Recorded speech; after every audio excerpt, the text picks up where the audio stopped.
May 1945. The Netherlands. Liberation parades flood the streets. Dutch children wave at passing soldiers. Newsreel cameras roll. Radio broadcasts crackle across the Atlantic. Allied forces free Holland. Montgomery's 21st Army Group completes liberation. British and American troops push into the heart of Europe. The world hears the headlines. The names that echo loudest are Eisenhower, Montgomery, Patton. But on the cobblestones of Apeldoorn and Groningen, on the dikes of Walcheren and the frozen roads outside Arnhem, the boots that marched were not British. They were not American. They were Canadian. Over 1 million Canadians served in the Second World War. Their blood soaked the beaches of Normandy, the mud of the Scheldt, the rubble of Ortona. They carried some of the most grueling campaigns of the Western Front. Yet somehow, in the decades that followed, the world forgot whose hands turned the tide. This is the story of how it happened and why it was allowed to fade. To understand how Canada's war contribution faded from public memory, you must first understand who held the microphone. The Second World War was not only fought with tanks and artillery. It was fought with headlines, with radio frequencies, with film reels approved in London and printed in New York. And from the very beginning, the machinery of that information war was controlled by two powers, Britain and the United States. The Allied command structure made this almost inevitable. Canadian forces overseas fell under British operational command for most of the war. The 1st Canadian Army, though led by Canadians, served within Montgomery's 21st Army Group. Orders flowed from London. Communiques followed the same route. When victories were announced, they carried British framing. Regiments were named. Armies were referenced. But specificity often stopped at the national level. Unless you were British or American, the Canadians became Allied forces, or simply Montgomery's men. This was not always deliberate erasure. It was structural. The communications infrastructure of the Allied war effort ran through British channels. Press releases, battle summaries, operational updates. All were compiled and distributed by British staff officers before reaching the outside world. American forces had their own extensive public affairs machinery, funded and coordinated through Washington. Their war correspondents moved with resources and access that smaller nations could not match. Canada had journalists, brave ones. Correspondents like Ross Munro, who landed on the beaches of Dieppe and Normandy, and Matthew Holton, whose CBC broadcasts carried the voice of Canadian soldiers into living rooms across the Dominion. But their reach was limited. Their footage often folded into British newsreels.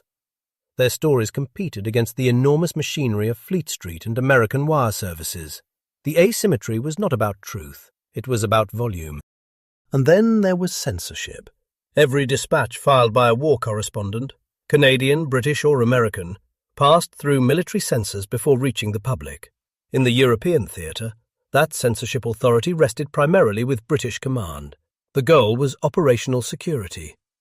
No troop movements, no unit strengths, no details that might aid the enemy. But censorship also shaped narrative. What was emphasized, what was minimized, what never made it past the editor's desk. British newsreels dominated cinema screens across the Commonwealth. Pathé, Movietone, Gaumont. These were the windows through which the world saw the war. And those windows were designed, edited and narrated in London. American studios held the other half of the frame. Hollywood produced war films even while battles still raged. The Office of War Information coordinated messaging with filmmakers, ensuring American heroism was front and center. Canada had no equivalent. No major global film industry. No dominant wire service. No broadcasting network that could rival the BBC or CBS. What Canada had was courage, sacrifice, and a constitutional position that made it nearly invisible. As a dominion within the British Commonwealth, Canada entered the war independently, but operated inside British command frameworks. Canadian generals reported to British superiors. Canadian victories were announced through British channels. This was not subjugation. It was alliance. But alliances in war are rarely remembered equally. When the histories were written in the decade after 1945, the authors who shaped public memory were overwhelmingly British and American. Chester Wilmot, Cornelius Ryan, Stephen Ambrose.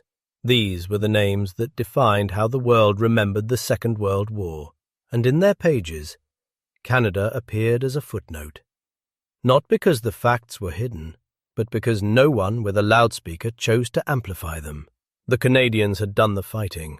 Others would do the telling. The pattern emerges not from theory, but from blood.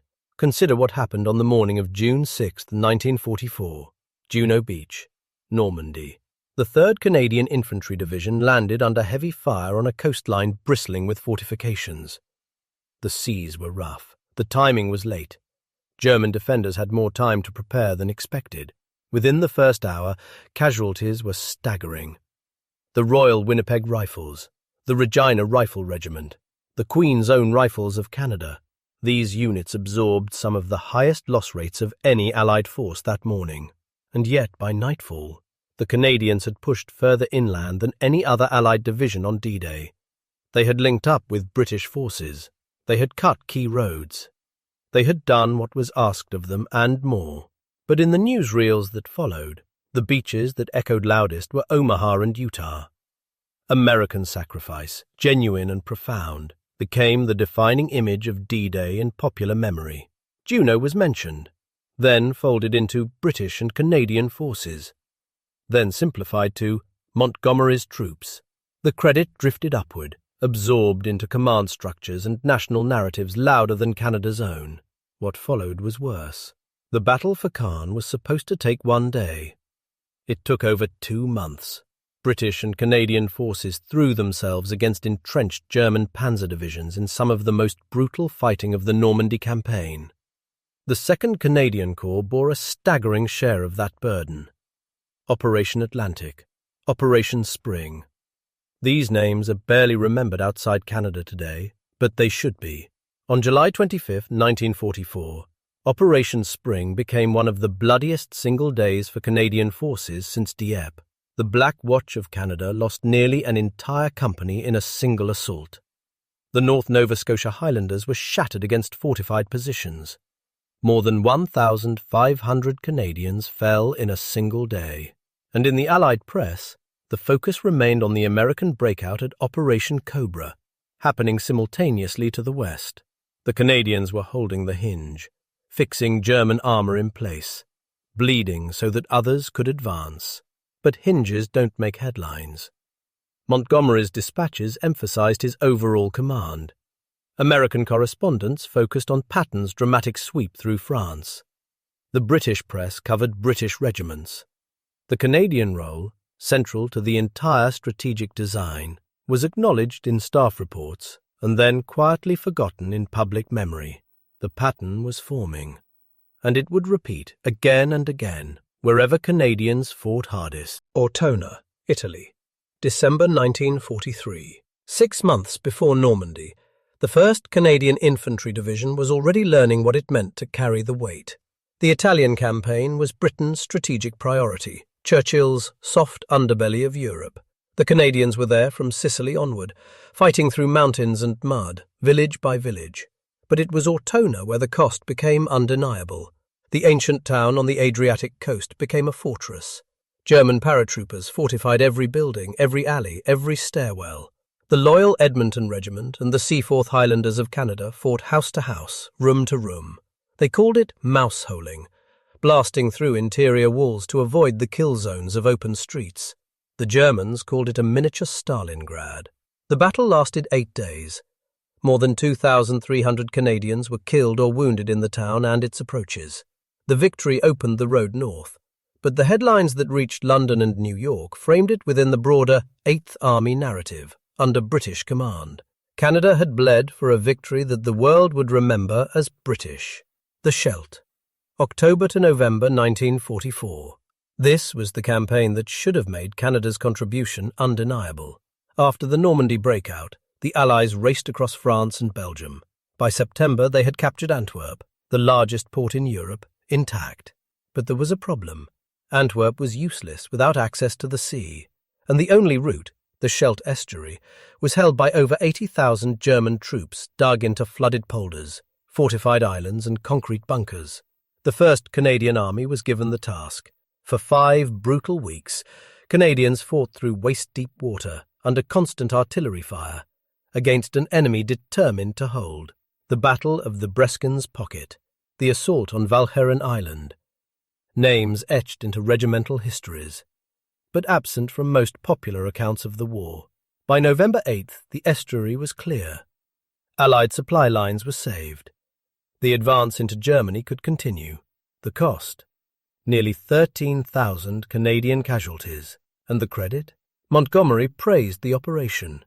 Eisenhower acknowledged its importance. But the press had already moved on, focused on Operation Market Garden, on the Rhine, on the final push. The Scheldt became a footnote. The Netherlands, April to May 1945. When liberation finally came to the Dutch people, it came wearing Canadian uniforms. The 1st Canadian Army swept through the northern provinces. Groningen, Apeldoorn, Arnhem. Town after town opened its doors to soldiers who had crossed an ocean to set them free. In the Netherlands, they have never forgotten. Every May 5th, Canadians are honoured as liberators.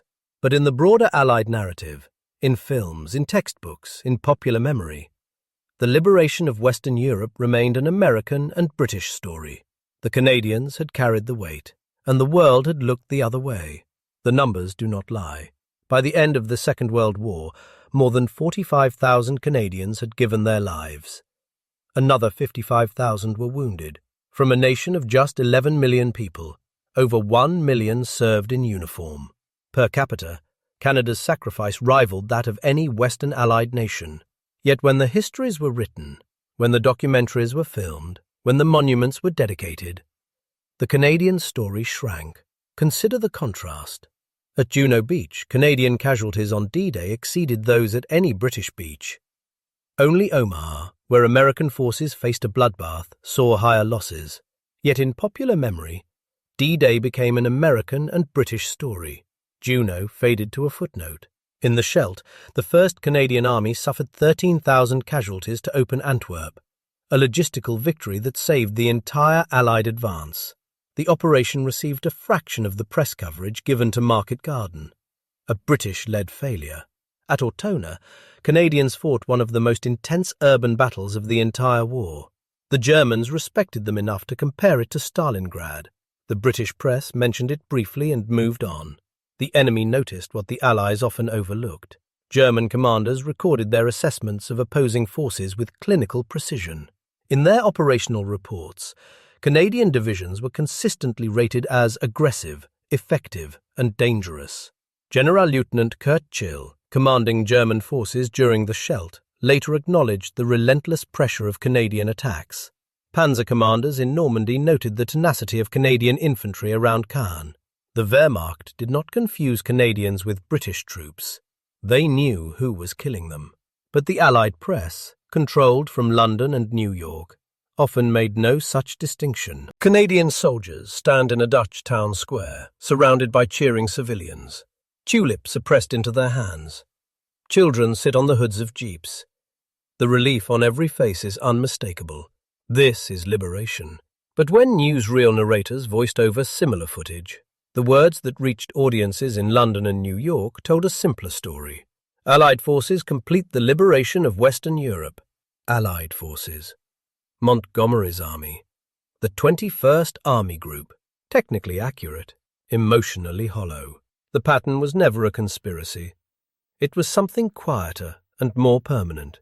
It was infrastructure. It was habit. It was the natural gravity of power. Britain had the BBC. America had Hollywood. Canada had neither. British generals wrote memoirs that emphasized British leadership. American generals did the same. Montgomery's post-war accounts positioned him at the center of every victory. Eisenhower's narratives balanced American and British contributions with political care. Canada's generals, men like Guy Simons, one of the finest corps commanders of the war, wrote little for public audiences. Their voices did not echo in bookstores or cinemas. The men who shaped global memory were not liars. They simply told the story from where they stood, and where they stood was not Juno Beach, not the Scheldt, not the frozen rubble of Ortona. Official war histories were published. Canada produced its own, meticulous and accurate, but these volumes gathered dust in military libraries. They did not compete with the paperback narratives filling train stations and airport shelves. The result was a slow fade. Not erasure, but displacement. A world that remembered D-Day as American, the Italian campaign as British, the liberation of Europe as an Anglo-American triumph. Canada's contribution did not disappear. It was simply never given the microphone. The soldiers came home. They returned to farms in Saskatchewan, to factories in Hamilton, to fishing villages in Nova Scotia. They took off their uniforms, quietly folded their medals into drawers, and resumed lives interrupted by 6 years of war. There were no ticker-tape parades through Manhattan, no grand victory columns through London. Canada celebrated, but modestly, in its own way. And then the forgetting began. In British schools, the war was taught as a story of the Blitz, Dunkirk, El Alamein, and D-Day. Canadian contributions appeared occasionally, briefly, before the narrative moved on. In American classrooms, the arc was simpler still. Pearl Harbor, Normandy, the liberation of Paris, victory in Europe. The faces were American. The flags were American. The glory was American. Canadian textbooks told a fuller story, but even there the national narrative struggled to compete with the flood of imported films, books, and television programs that shaped how young people understood the war. Hollywood made Saving Private Ryan, The Longest Day, Band of Brothers. Canada's war films were few, underfunded, and rarely seen beyond its borders. The veterans noticed. Men who had stormed Juno, cleared the Scheldt, and liberated Holland, watched as their sacrifices were absorbed into other nations' legends. They did not complain loudly. That was not their way. But they remembered. Decades passed. The veterans aged. Their numbers thinned. And with every passing year, the living memory of what they had done faded further from public consciousness. In the Netherlands, the memory endured. Dutch families still tend Canadian graves. Every May, liberation ceremonies draw thousands. The bond between Canada and Holland remains unbroken, but elsewhere the drift continued. Ask a student in London or Los Angeles who liberated the Netherlands, and the answer is uncertain. Ask who landed at Normandy, and the response is reflexive. Americans and British. Ask about the Scheldt, and the silence is complete. This is not hostility. It is not conspiracy.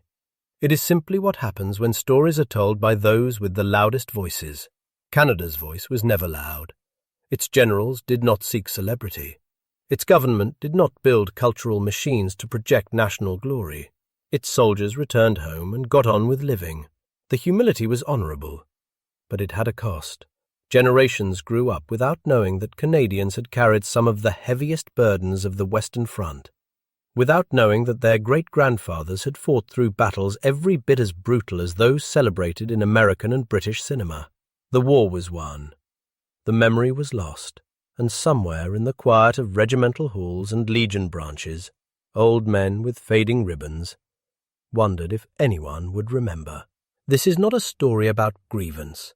The Canadians who served in the Second World War did not fight for headlines. They fought because it was necessary, because their country asked, because the cause was just.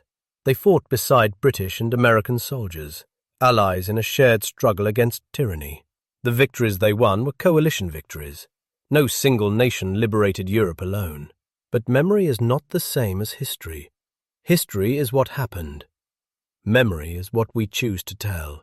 And for too long the telling has been incomplete. The Canadians who landed at Juno, who bled in the Scheldt, who liberated Holland, these men deserved more than a footnote. They deserved to be named, not above their allies, not instead of them, alongside them. Recognition is not a competition. It is an act of honesty, an acknowledgement that the story we inherited was shaped by power, by access, by who controlled the cameras and the printing presses. Today the record is clearer. Historians have restored what popular memory neglected. The archives are open. The truth is available to anyone who seeks it. But truth must be spoken aloud to survive. The veterans are nearly gone now.